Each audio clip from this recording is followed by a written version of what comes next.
In this video, I'm going to go through the best e-commerce growth strategy in 2024. Now, this is going to be a lot different than what a lot of other people are peddling, and no, it won't involve spending more money on Meta or posting 100 videos a month trying to go viral on TikTok. The reality is, even brands doing 7 figures plus don't need more traffic. They need better traffic, and they need to convert more of that traffic. Sure, you can go pump money into Facebook ads, TikTok ads, and Google ads, and you'll see a traffic increase almost instantly. But here's the thing, and you've probably noticed this. In 2024, these platforms are getting more expensive, and honestly, they're going to continue to get more expensive every single year. 5 years ago, you could just throw up any ads and pretty much anyone would buy. But now it's a lot harder to be profitable with just ads alone. And not only that, but most customers aren't going to purchase the first time they go to your site. They're probably going to hit your site, check out a few things, and then leave.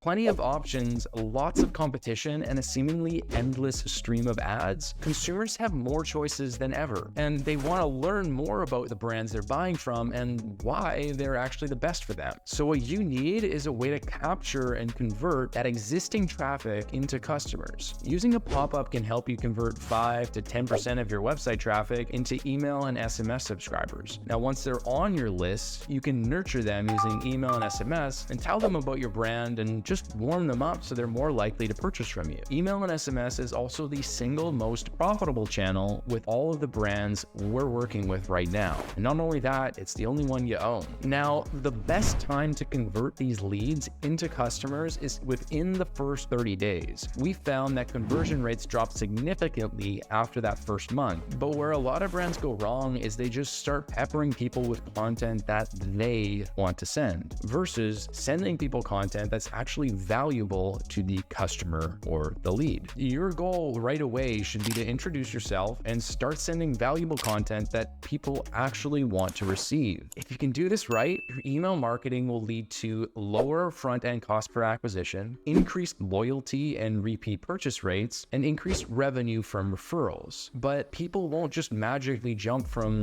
lead to referrals. They need to be nurtured. But in order to do all of this, you need somewhere to send emails from, i.e. an ESP or email service provider. We recommend Klaviyo for any e-commerce brand looking to level up their retention game. It's super easy to set up, has a seamless integration with Shopify and WooCommerce, and unlike other platforms, it's built out specifically for e-commerce brands. Now, the first piece of the puzzle is to actually start growing your list. But just before I get into that, the biggest pitfall that we see brands make when it comes to their email marketing is just buying a list. Buying a list, even from a competitor or someone who has a large database of your ideal clients, may sound like a genius idea and an easy way to shortcut growing a list. But here's the thing, that list has no idea who you are. They're not engaged, and they're likely not aware of your existence. They haven't even been warmed up, and you're probably just going to piss people off by emailing them. Now, not only will this have the opposite effect you were probably hoping for, but it can also have major negative implications to your email deliverability. See, if people don't want to receive your content, you're going to get a lot of people who mark you as spam or unsubscribe. If your email is marked as spam and your marked as spam rate keeps going higher and higher, ESPs are going to block you from getting in the inbox. No bueno. So hopefully you're not going to be doing that. Here's 3 proven ways though to actually grow your list with people who actually are engaged.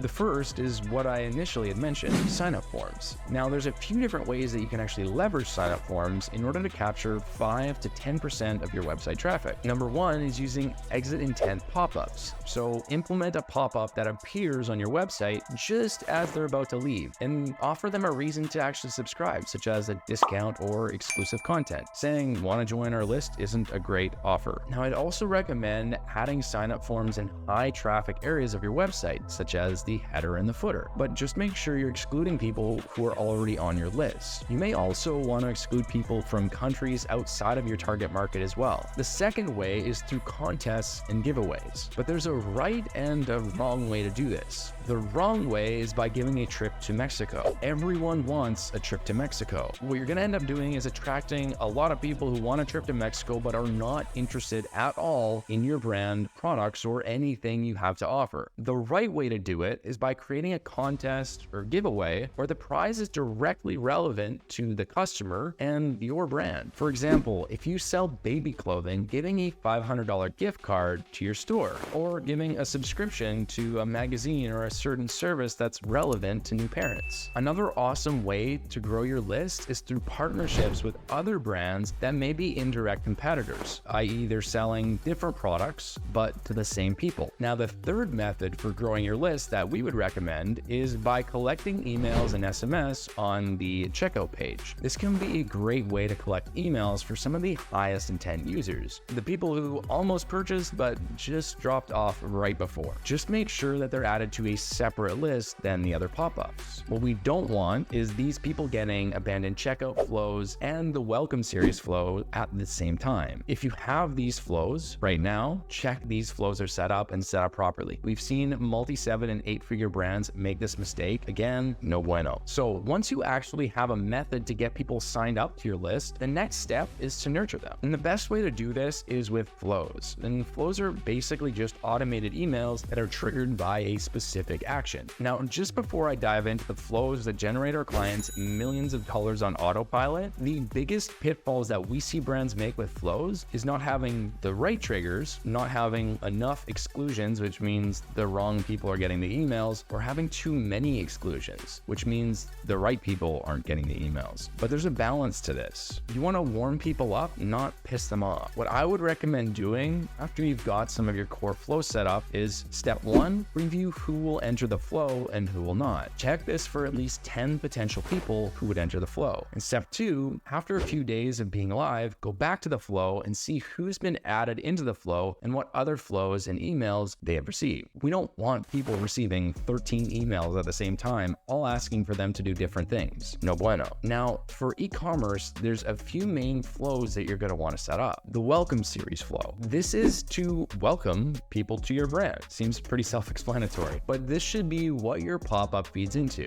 The first email that they receive after completing the pop-up should be the first email in the welcome flow. The first email of the welcome flow should always be what you offer to get people to sign up, i.e. if you offer 10% off, give them that code. A free checklist, give them the checklist. $10 off, give them the code.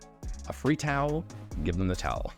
Once you've done that, you want to warm them up. Tell them about your brand and about the benefits to them and why you're different. Usually we have anywhere from 4 to 8 emails in this flow, depending on how well it's performing and how high the average order value is. The second flow you'll want to set up is the abandoned checkout flow. So your primary objective here is to get people back to purchase. But here's the thing, we already know that they're interested in your products and your brands. In fact, we know that they're interested in a specific product. What they're usually hung up on is that either 1, they don't trust you, 2, the shipping fees and time is too long or too much, and 3 is cost. They just can't justify the cost. So what we want to do is address some of these potential objections. We usually have 4 to 6 emails in this flow as well. And typically what we start with is just a simple reminder, create additional urgency, and then offer an incentive to non-purchasers. The thank you series is the third flow you need to set up ASAP. And this is where a lot of brands drop the ball. Instead of actually thanking people and making sure they actually achieve their desired outcome, they ask for a review right away. This comes across as super disingenuous and does the exact opposite of what you wanted it to. One of the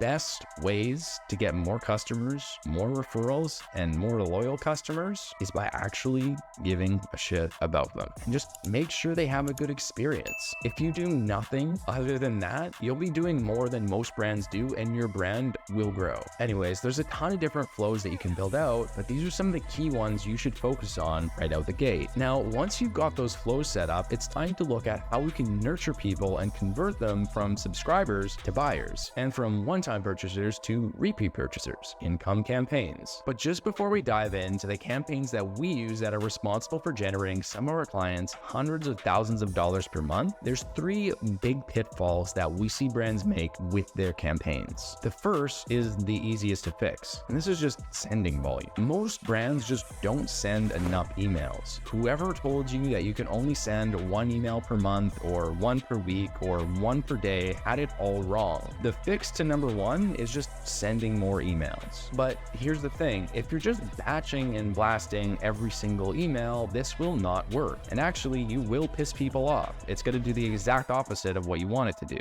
That's the second pitfall, not segmenting. Here's the hard truth. Not everyone cares about everything your brand is going to sell or talk about. Not everyone cares. Customers should only receive the content that they're actually interested in. And so brands should send relevant content that they're actually interested in to the right people and at the right time. For example, if I'm interested in men's clothing and a brand sends me a bunch of baby clothes in every single email they send to me, I'm not going to purchase anything from them, and I'll probably just unsubscribe because it's completely irrelevant. Which leads to the third pitfall, sending all the same type of content. We see this mostly with brands who have sales every day of the week. If this is how you operate your brand, that's not a problem, but we don't want people to go numb to your promotions. Mixing in some product spotlight campaigns, value-based campaigns, and other campaigns that are actually relevant to people will help you keep your list engaged and healthy. The campaigns that we've seen work the best are product spotlights. These are great for highlighting the benefits of certain products or collections. Bestseller campaigns. These are similar to product spotlights, but here we're highlighting the best sellers to people who have not purchased them yet. Blog content. These campaigns are all about value, focusing on a specific topic or just sharing some snippets of value from a blog. For example, if you're a supplement company, it could just be focusing on the benefits of collagen or protein or BCAAs.